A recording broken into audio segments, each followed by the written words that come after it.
Si donc vous êtes ressuscités avec Christ, cherchez les choses d'en haut, où Christ est assis à la droite de Dieu. Attachez-vous aux choses d'en haut et non à celles qui sont sur la terre, car vous êtes morts et votre vie est cachée avec Christ en Dieu. Quand Christ, votre vie, paraîtra, alors vous paraîtrez aussi avec lui dans la gloire. Faites donc mourir ce qui dans vos membres est terrestre, la débauche, l'impureté, les passions, les mauvais désirs et la cupidité qui est une idolâtrie.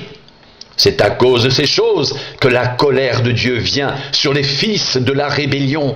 C'est ainsi que vous marchiez autrefois, lorsque vous viviez dans ces péchés. Mais maintenant renoncez à toutes ces choses, à la colère, à l'animosité, à la méchanceté, à la calomnie, aux paroles équivoques qui pourraient sortir de votre bouche. Ne mentez pas les uns aux autres, vous étant dépouillés du vieil homme et de ses œuvres, et ayant revêtu l'homme nouveau qui se renouvelle dans la connaissance selon l'image de celui qui l'a créé. Il n'y a ici ni grec, ni juif, ni circoncis, ni incirconcis, ni barbare, ni scythe, ni esclave, ni libre, mais Christ est tout et en tous.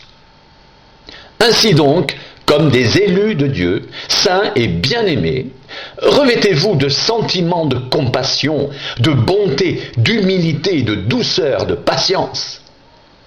Supportez-vous les uns les autres, et si l'un a sujet de se plaindre de l'autre, pardonnez-vous réciproquement. De même que Christ vous a pardonné, pardonnez-vous aussi. Mais par-dessus toutes ces choses, revêtez-vous de l'amour, qui est le lien de la perfection. Et que la paix de Christ à laquelle vous avez été appelés pour former un seul corps règne dans vos cœurs et soyez reconnaissants. Que la parole de Christ demeure en vous dans toute sa richesse. Instruisez-vous et exhortez-vous les uns les autres en toute sagesse, par des psaumes, par des hymnes, par des cantiques spirituels, chantant à Dieu dans vos cœurs et en vertu de la grâce.